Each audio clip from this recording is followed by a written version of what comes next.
मित्रांनो, मेष राशीचे 2024 या नवीन वर्षाचे राशी भविष्य. मेष राशीचे लोक अत्यंत कार्यक्षम असतात व स्वतःचे काम स्वतःच करण्यास प्राधान्य देतात.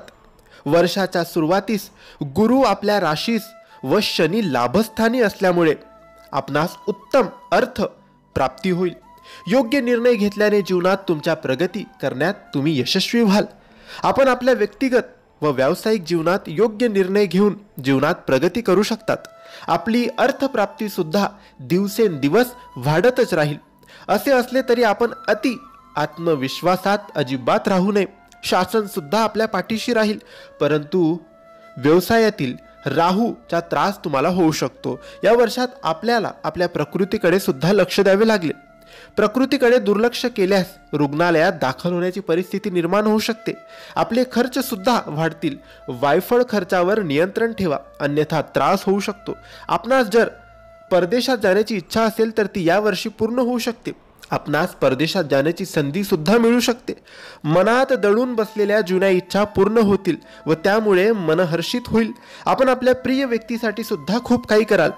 त्यांचे हृदय जिंकण्यासाठी त्यांना एखादी चांगली भेटवस्तू देऊ शकतात. वडिलांशी असलेल्या संबंधात सुद्धा चढउतार येतील. नशिबाच्या प्राबल्यामुळे आपली कामे पूर्ण होतील.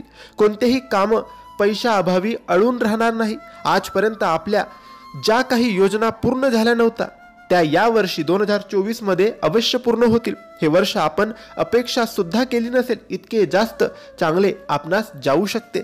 व्यक्तिगत संबंधात आपणास चांगले यश प्राप्त होईल. प्रणयी जीवनात एखादी सुखद बातमी सुद्धा मिळू शकते. हे वर्ष विवाहितांच्या वैवाहिक जीवनासाठी सुद्धा चांगले असणार आहे. सासूरवाडीकडील लोक सुद्धा आपल्या पाठीशी उभे राहतील. काही नवीन लोकांच्या सहकार्याने व्यापारात प्रगतीची संधी मिळेल. आपल्या योजना फलप्राप्तीकडे घेऊन जातील.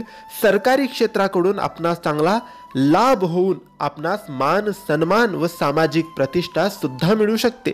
यावर्षी आपणास आपल्या आरोग्यावर सर्वात जास्त लक्ष द्यावे लागेल. इतर सर्व गोष्टीत आपोआपच मग सुधारणा होतील. या वर्षात आपल्या प्रेमी जीवनात आपल्याला खूप काही लाभ होऊ शकतो, अन्यथा सर्वांचे नुकसान होतील असं तुम्ही अजिबात वागू नका. श्री स्वामी समर्थ.